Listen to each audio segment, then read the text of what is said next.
Qu'est-ce que vous pensez du phénomène d'influenceuses en Afrique? Ces influenceuses, entre guillemets, sont-elles vraiment des modèles, des exemples à suivre? J'attends ton avis en commentaire. Mais avant de donner le mien, je t'invite à revenir avec moi sur ce phénomène de porte-y-portard qui défraie la chronique depuis quelques jours. J'ai quelques vérités à révéler sur cette histoire. Ne bouge pas.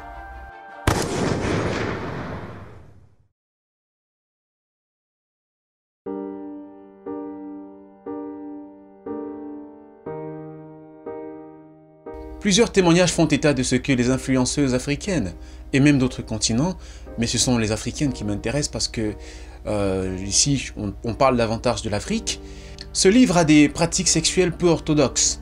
À Dubaï, qui est l'un des Émirats arabes unis, et des pratiques incroyables. Tenez, la scatologie, la zoophilie, contre de fortes sommes d'argent. D'autres témoignages encore font savoir que certaines filles sont entraînées par la ruse et ne s'en aperçoivent que lorsqu'elles sont devant le fait accompli. Ces influenceurs se feraient coopter sur les réseaux sociaux Instagram, TikTok, Facebook, ou cooptés par des amis qui leur vendent le rêve et les invitent dans ce pays des Émirats arabes unis sans vraiment leur dire la vérité sur ce qu'elles y mènent comme activité. C'est une fois sur place que certaines font face à la dure réalité. Une vidéo de pratique scatologique a fait irruption sur la toile. Et c'est cette vidéo qui a d'ailleurs fait tomber le poteau rose qui nous a révélé le côté obscur de la plupart des influenceuses africaines et au-delà.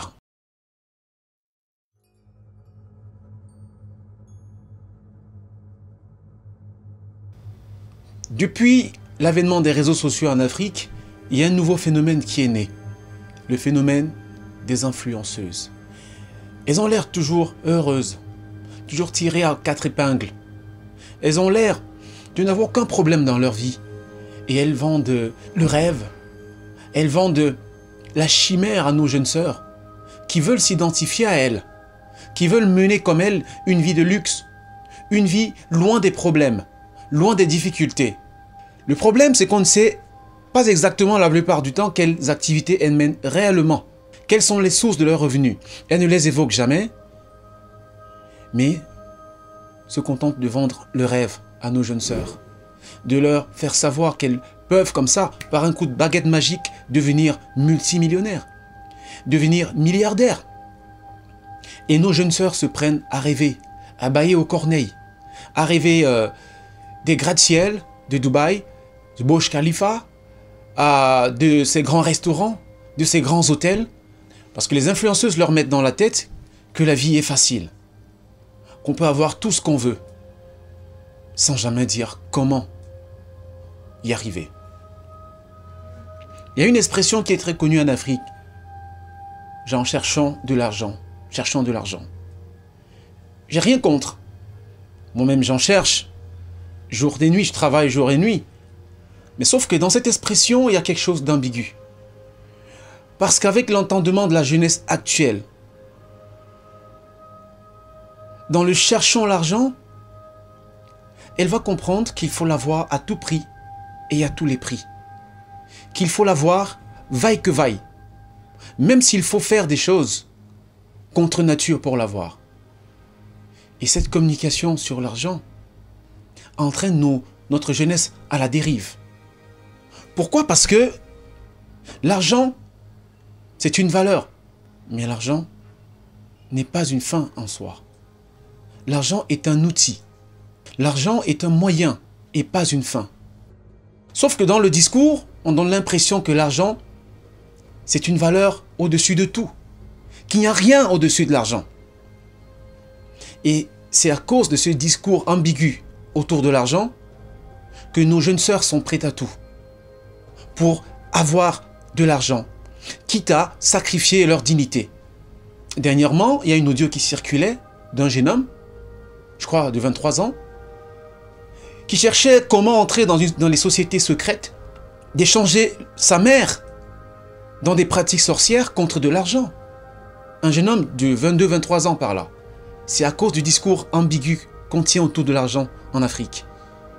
Donc je pense que l'argent n'est qu'une conséquence de l'effort qu'on fournit. L'autre problème, c'est que ces influenceuses ont tendance à beaucoup communiquer sur les résultats. Je crois l'avoir mentionné. Elles ont tendance à beaucoup communiquer sur les résultats. J'ai des millions, j'ai fait 10 millions, j'ai fait 100 millions, j'ai fait ceci, j'ai fait cela. Or, la meilleure façon d'inciter la jeunesse, de pousser la jeunesse, de tirer la jeunesse vers le haut, si on veut vraiment la voir se développer, la jeunesse africaine, c'est de communiquer sur le process, de communiquer sur comment on a fait pour y arriver. Et c'est souvent à ce niveau que tout le monde déserte. Chacun veut garder son secret pour soi-même. Personne ne veut qu'on sache comment est-ce qu'il a fait pour arriver où il est. On préfère cacher les informations, cacher le savoir, mais se contenter de s'exhiber pour narguer les gens qui nous regardent du bas de l'échelle et qui contemplent notre richesse. On ne sait pas trop comment on a réussi à l'acquérir.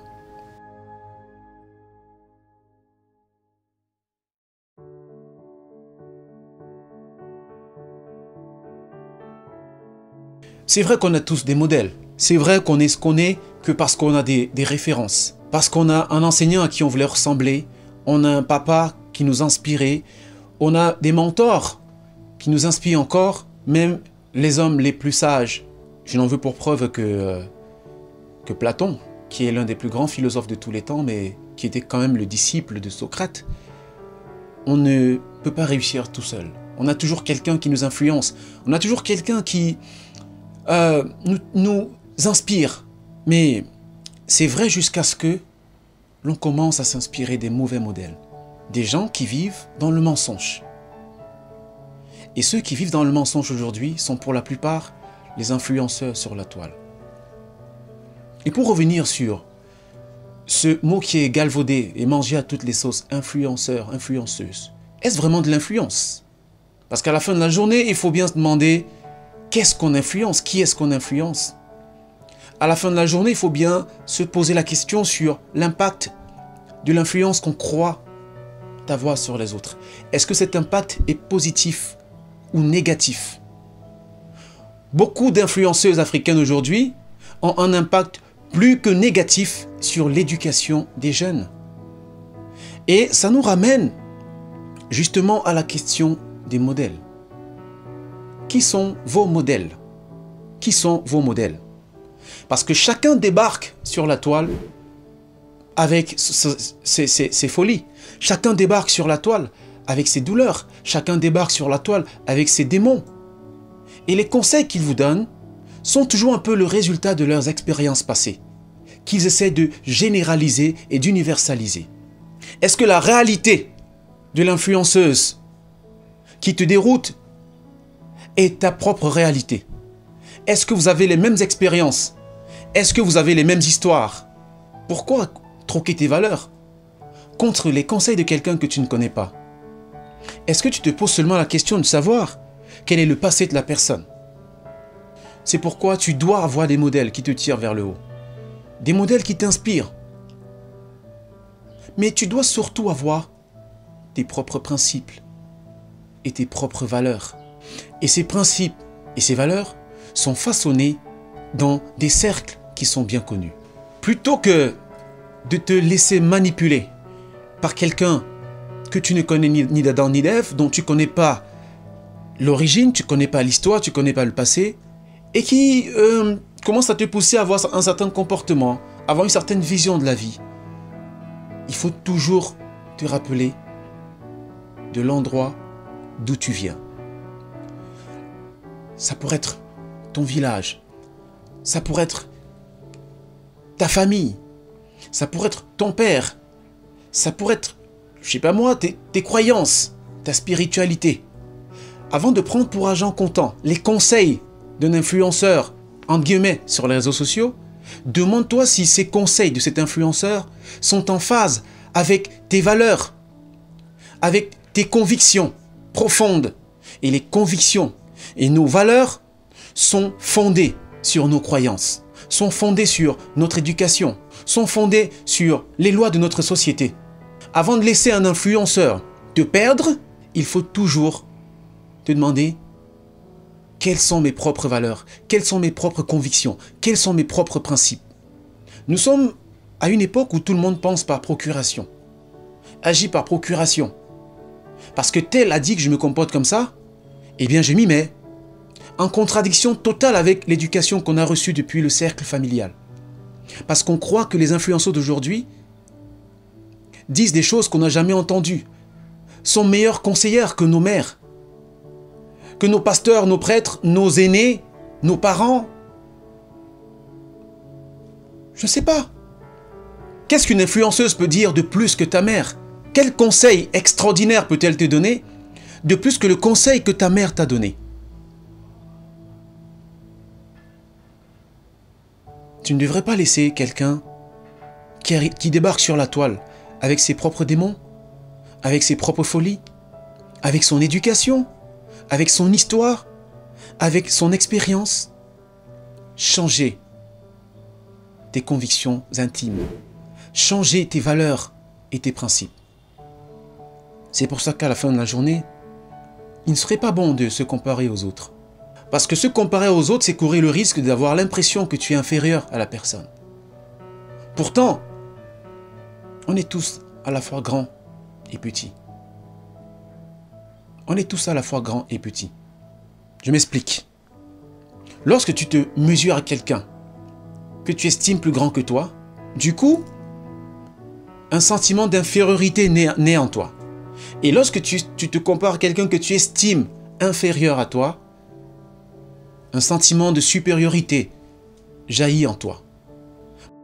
Mais là, ça reste des perceptions. Quelle est ta réalité? Parce qu'il faut faire la différence entre la vérité et la réalité. Quelle est ta réalité? C'est ce qu'il faut chercher, ta propre réalité. Et comment trouver sa propre réalité? C'est se comparer à soi-même. C'est de jeter un coup d'œil dans le rétroviseur et de se voir 5 ans plus tôt. Comment est-ce qu'on était il y a 5 ans? Est-ce que par rapport à 5 ans plus tôt, on a quand même progressé? Et si on se rend compte qu'on a quand même progressé, il faut ressentir la gratitude qui élève l'âme.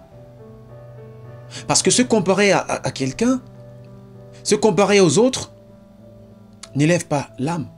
La plupart du temps, ça entraîne l'âme. Ça nous entraîne plutôt dans le négatif. Parce que ça entraîne d'autres sentiments qui ne seraient pas bons de nourrir. L'envie, la convoitise, la jalousie, qui peut entraîner des choses beaucoup plus graves. Donc mesure-toi à toi-même, à tes objectifs. Est-ce que tu les as atteints? Est-ce que tu as respecté les délais que tu t'étais fixés? Voilà ton baromètre. Tu ne dois pas vivre selon les standards des autres. Parce que chacun connaît sa réalité. Parfois, au-delà des projecteurs, il y en a qui pleurent à chaudes larmes parce qu'ils connaissent leur réalité. Mais sur les réseaux sociaux, ils ne vous montrent que ce qu'ils veulent que vous voyiez. Le décor et non l'envers du décor. Alors l'émission arrive à son terme. Vous avez dû deviner en filigrane ce que je pense des influenceuses africaines d'aujourd'hui. Maintenant, vous pouvez me dire en commentaire si vous pensez que les influenceuses africaines ont vraiment droit de citer, sont vraiment utiles à notre société africaine, sont vraiment utiles au développement de notre société actuelle. Si cette vidéo vous a plu, merci de partager avec les autres. Partagez autant que faire se peut pour que le message puisse atteindre le maximum de gens. Abonnez-vous à la chaîne et surtout, activez la cloche de notification pour ne rien louper. À très bientôt sur votre chaîne.